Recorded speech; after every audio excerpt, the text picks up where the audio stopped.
अज़ीज़ान मोहतरम, चंद दिनों के बाद 14 अगस्त यौम आज़ादी है। तो उसी हवाले से आज का जुमाअतुल मुबारक का जो उन्वान है वो है आज़ादी और इसके अमली तकाज़े क्या हैं। आज़ादी का मफ़हूम क्या है कि कुछ लोग जो आज़ादी का मफ़हूम समझते हैं वो है, और हकीकी आज़ादी से मुराद क्या है। और दूसरी बात यह है कि जब आज़ादी मिल जाए तो इसके बाद अमली तकाज़े क्या होने चाहिए, दीन और शरीयत हमसे क्या तकाज़ा करते हैं, उस हवाले से गुफ्तगू की जाएगी। उनमें सबसे पहली बात ये समझिए कि जब 14 अगस्त का दिन आता है, यौम आज़ादी का दिन आता है,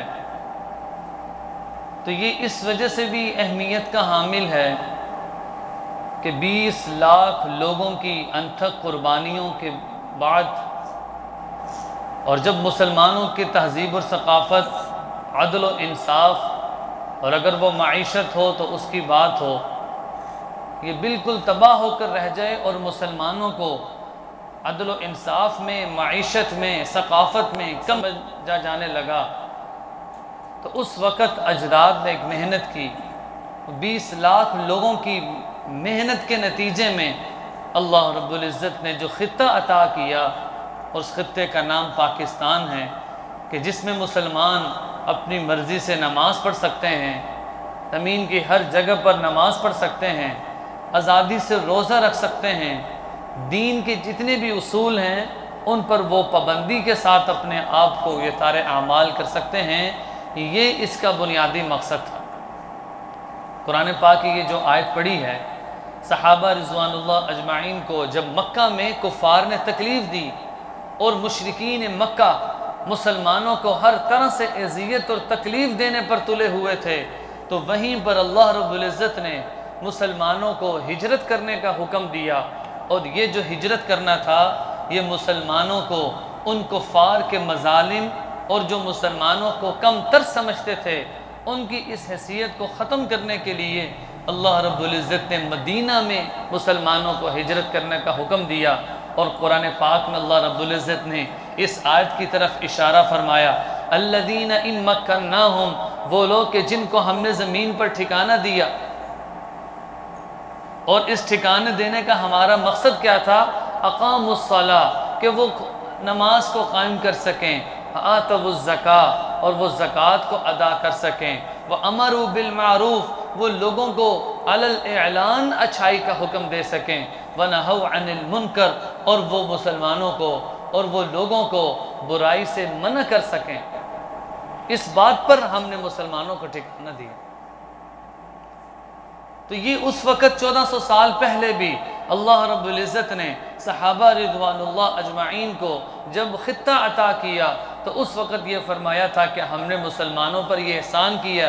और हज़रत दाऊद अलैहिस्सलातु वस्सलाम का ज़िक्र किया, या दाऊद, ए दाऊद, इन्ना जअलनाका खलीफतन फिल अर्द, हमने तुम्हें ज़मीन में खलीफा बनाया है। खलीफा का तर्जुमा क्या होता है? हमने तुम्हें नायब बनाया है।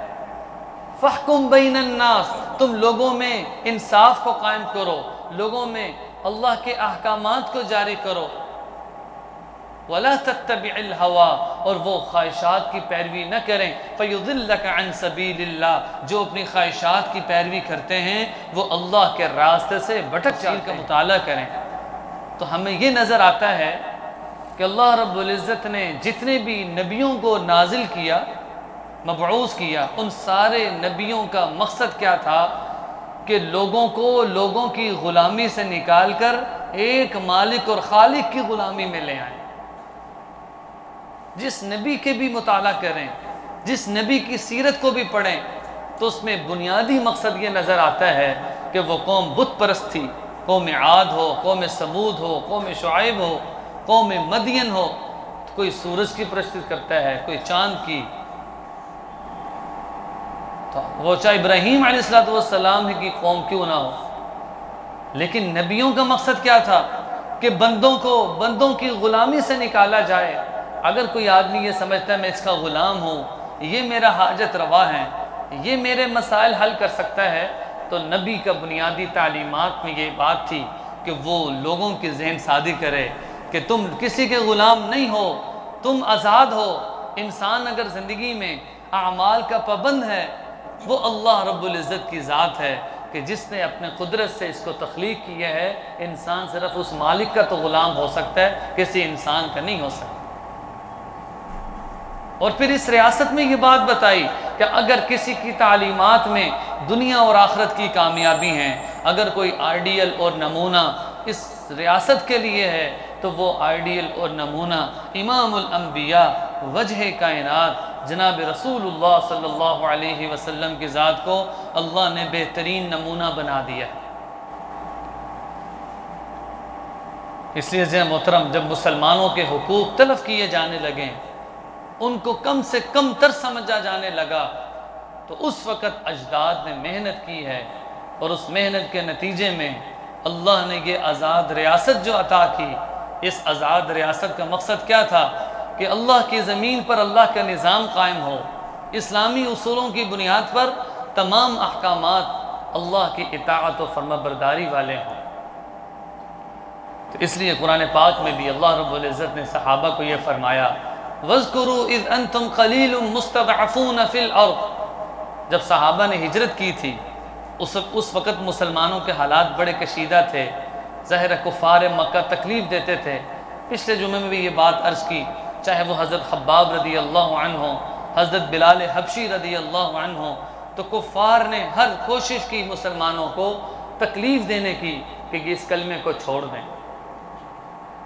तो अल्लाह रब्बुल इज़्ज़त ने क्या फरमाया, वज़्कुरू इज़ अंतुम क़लीलुम, तुम याद करो उस ज़माने को कि जब तुम थोड़े थे, मुस्तज़अफ़ीन फ़िल अर्ज़, और तुम ज़मीन पर बहुत ही ज़्यादा कमज़ोर थे, तख़ाफ़ून अन यतख़त्तफ़कुमुन नास, तुम लोगों से ख़तरा महसूस करते थे, फ़आवाकुम, इसी दौरान में अल्लाह ने तुम्हें ठिकाना दे दिया। ये अल्लाह सहाबा को फरमा रहे कि जब तुम परेशान थे, तुम तंग थे, मसाइब में गिरफ्तार थे, तुम थोड़े थे, कमज़ोर थे, फ़आवाकुम वअय्यदकुम, अल्लाह ने तुम्हें ठिकाना दिया।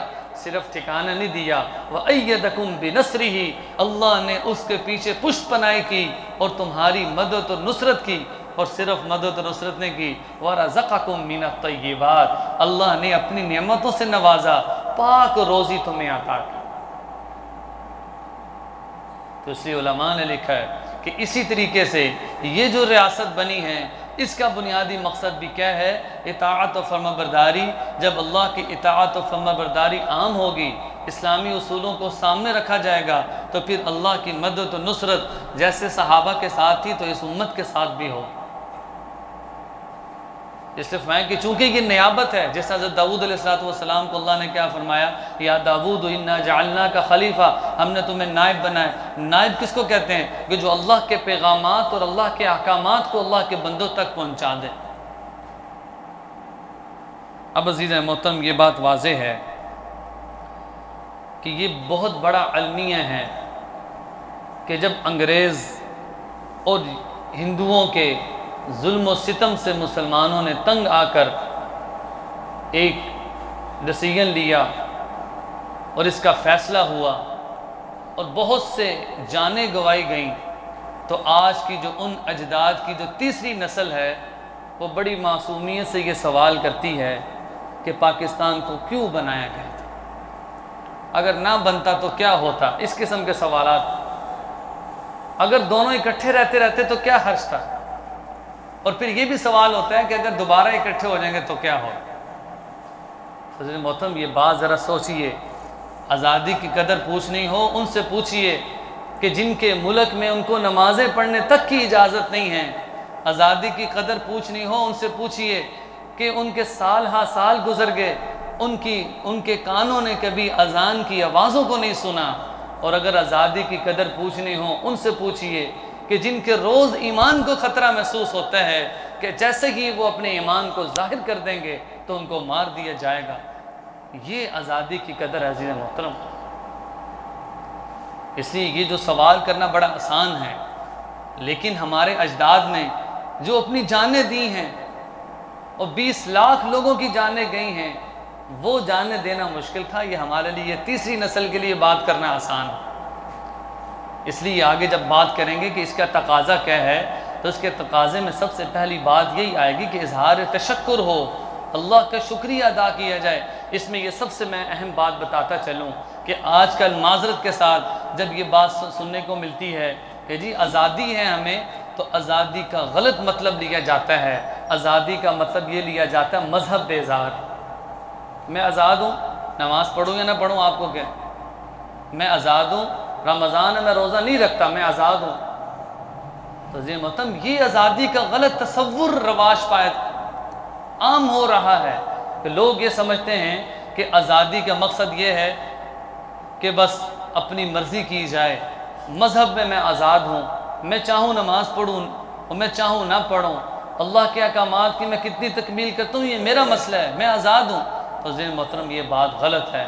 जो बंदे मोमिन है, आप सल्लल्लाहु अलैहि वसल्लम ने 1400 साल ये बात पहले कह दी थी, अद्दुनिया सिजनुल मुमिन, ये जो दुनिया है ये मोमिन के लिए कैद खाना है।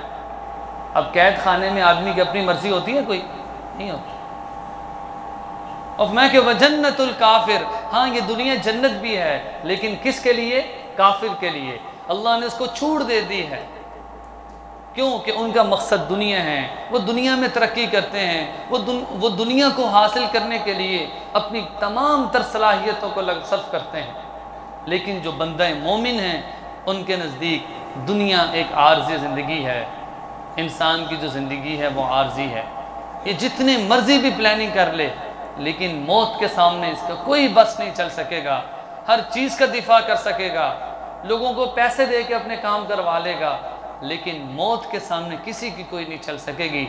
ऐनमा तकूनु युद्रिकुमुल मौत, कुरान पाक की आयत है कि तुम मजबूत किलों में क्यों ना चले जाओ, अगर मौत अल्लाह ने लिख दी है वो तुम्हें आकर ही रहे।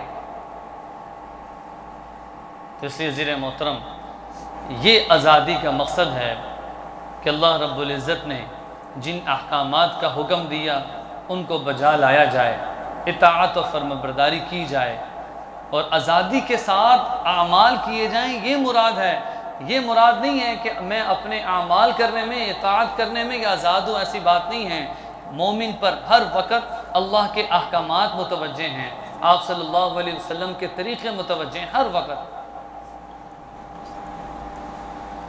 आप सल्लल्लाहु अलैहि वसल्लम ने फरमाया कि बंदे मोमिन की अलामात में से एक अलामत यह है कि जब वो एक नमाज से फारिग होता है उसको साथ ही अगली नमाज की फ़िक्र लग जाती है कि मैं अभी ज़ोर पढ़ के गया हूँ, अब इसके जहन में क्या होता है, मैंने असर पढ़नी है, असर पढ़ के गया है, फिर जहन में बात है कि मैंने मगरिब पढ़नी है। कि ये बंदे मोमिन की निशानी है कि उसको अमाल की फ़िक्र है। जब तक नमाज नहीं पढ़ लेगा दिल में बेचैनी से महसूस होगी, फिर उसको याद आएगा हाँ मैंने तो इशा की नमाज ही नहीं पढ़ी। जब ये इशा की नमाज पढ़ेगा रिलैक्स हो जाएगा, फिर खाने को भी दिल करेगा, सोने को भी करेगा। लेकिन अगर नमाज छोड़ने से इसमें कोई असर ही नहीं हुआ तो मैं कि ये ईमान की कमज़ोरी की निशानी है, ये ईमान कमज़ोर है कि वो उसको मुलामत ही नहीं कर रहा गुनाह पर। तो इसलिए अज़ीज़ मोहतरम ये इजहार तशक्कुर है, अल्लाह रब्बुल इज़्ज़त का शुक्रिया अदा किया जाए। बने इसराइल को जब अल्लाह रब्बुल इज़्ज़त ने फ़िरौन से निजात दी तो उन्होंने बतौर शुक्र के अल्लाह का शुक्र अदा किया, और वह आशूरा का रोज़ा रखा करते थे। उनसे पूछा कि आप ये रोज़े क्यों रखते हो? उन्होंने कहा कि इस दिन हमें अल्लाह ताला ने फ़िरौन से निजात दी थी, इसलिए हम बतौर शुक्र के ये रोज़े रखते हैं। इसलिए हर नेमत के बाद अल्लाह का शुक्रिया अदा किया जाता है। कुरान पाक में है इन शकरतुम लअज़ीदन्नकुम, जब आदमी अल्लाह की दी हुई नेमत का शुक्रिया अदा करता है तो अल्लाह लाजमी तौर पर उसकी नेमत को बढ़ा देते हैं। इसलिए ज़ीर मोहतरम ये जो आज़ादी है ये अल्लाह का इनाम समझकर इस पर शुक्रिया अदा किया जाए।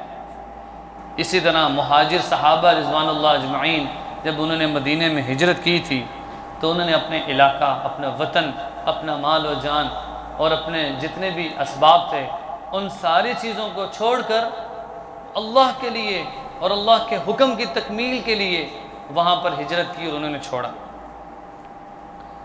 और ये फरमाया कुरान पाक में लिलफ़ुक़राइल मुहाजिरीन अल्लज़ीना उख़रिजू मिन दियारिहिम, जब माल फ़ै की बारी आई माल फ़ै वो होते हैं जो मुसलमानों को मालो गनीमत मिलता है। इसके तकसीम की बारी आई, अल्लाह रब्बुल इज़्ज़त ने फरमाया इसमें सबसे पहला हक़ किनका है? उन मुसलमानों का कि जिनको कुफ़ार ने तकलीफ़ दी थी, वो पहले लोग जो बहुत ज़्यादा कमज़ोर थे।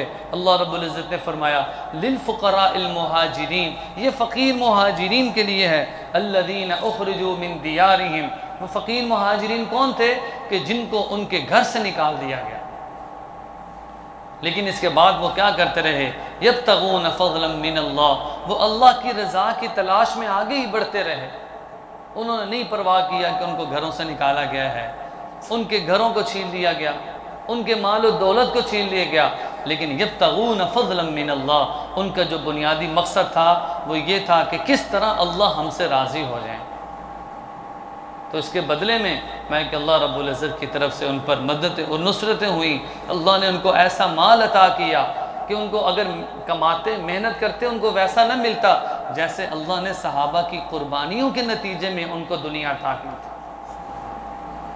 सहाबा खुद फरमाते हैं अगर हम मुलाजिमत करते, अगर हम तिजारत करते, हमें कभी वो माल ना मिलता जो माल अल्लाह ने हमारे कुर्बानियों और दीन पर मेहनत की बरकत से अल्लाह ने हमें दिया।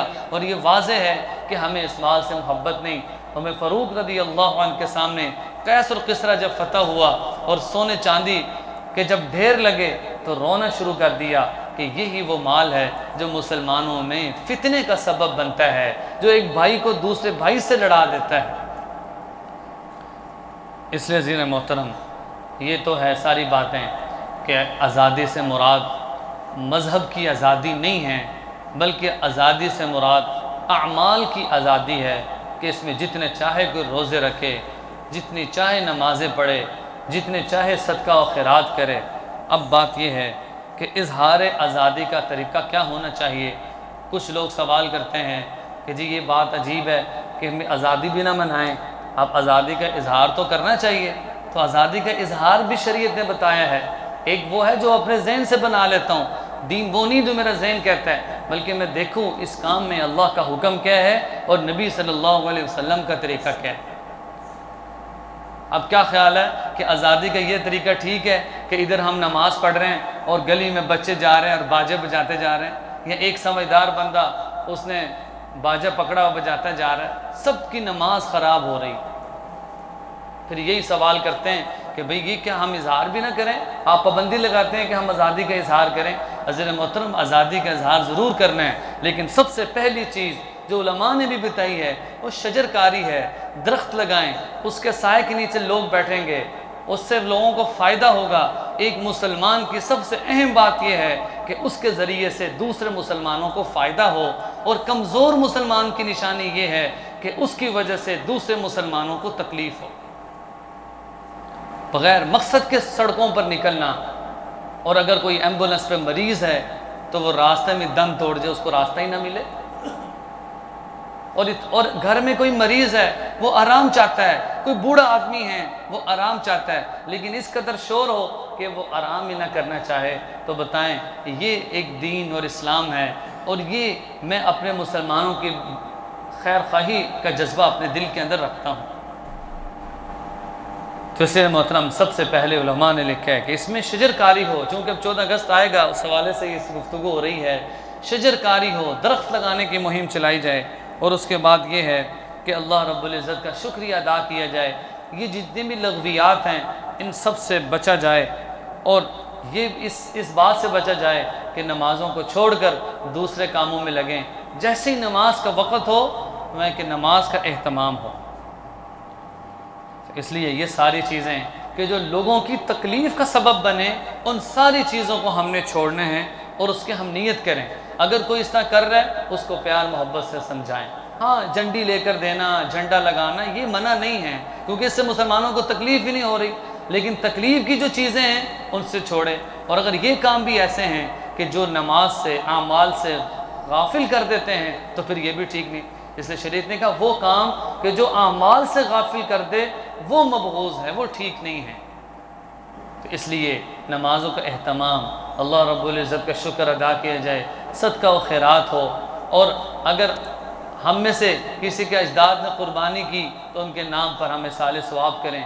कुरान पाक की आयत की तिलावत करके उनको हदिया करें, सदका खैरात करें।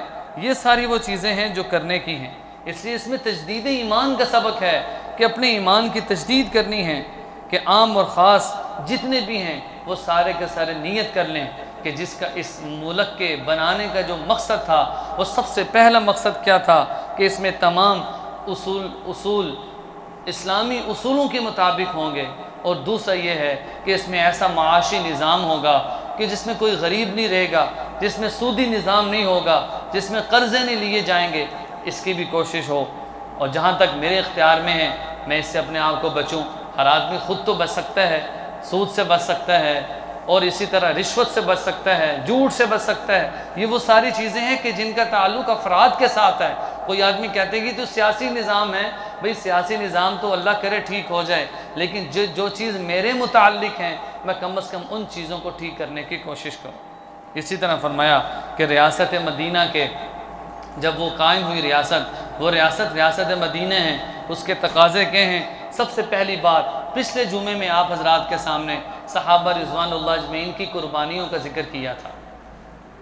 तो सहाबा रिज़वानुल्लाह अजमईन ने जो कुर्बानियाँ की हैं वो कुर्बानी इस अजीम रियासत के लिए थी, वो इस खित्ते के लिए थी कि मुसलमान सहाबा रिज़वानुल्लाह अजमईन की उठाई हुई तकलीफ़ें आज तक हम अगर मुसलमान हैं और हम कलमा पढ़ते हैं, आमाल हैं, तो सहाबा रिज़वानुल्लाह अजमईन की कुर्बानियाँ और उनकी मेहनतें हैं। उन्होंने अपनी बीवी बच्चों को छोड़ा और अपनी जानों तक पेश की, फिर आज तक अल्लाह रब्बुल इज़्ज़त ने उन सहाबा की कुर्बानियों की बदौलत दीन को बाकी रखा हुआ है।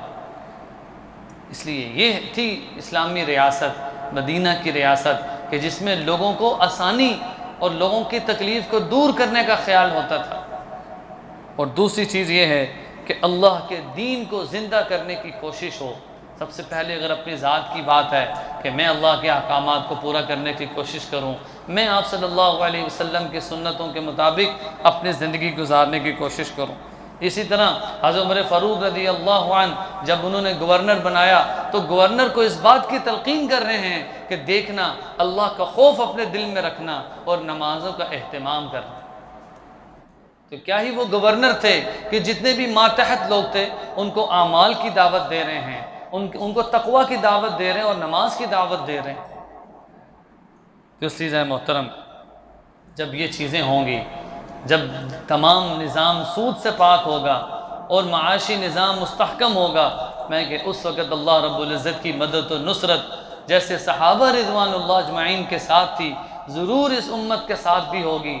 लेकिन जब उम्मत अमर बिल मारूफ़ और नहीं अनिल मुनकर को छोड़ दे, जब कोई आदमी कहता रहे कि मैं आज़ाद हूँ, मैं अपनी मर्ज़ी से जो चाहूँ करूँ, तो फिर वो कैसे हो सकता है कि जो मदद और नुसरत अल्लाह तो वही हैं, लेकिन वो सहाबा आमाल वाले थे, कुर्बानी वाले थे, उनके साथ तो अल्लाह की मदद और नुसरत थी, लेकिन हमारे साथ अल्लाह की मदद और नुसरत नहीं है। और इन्हीं वजूहात की बिना पर है।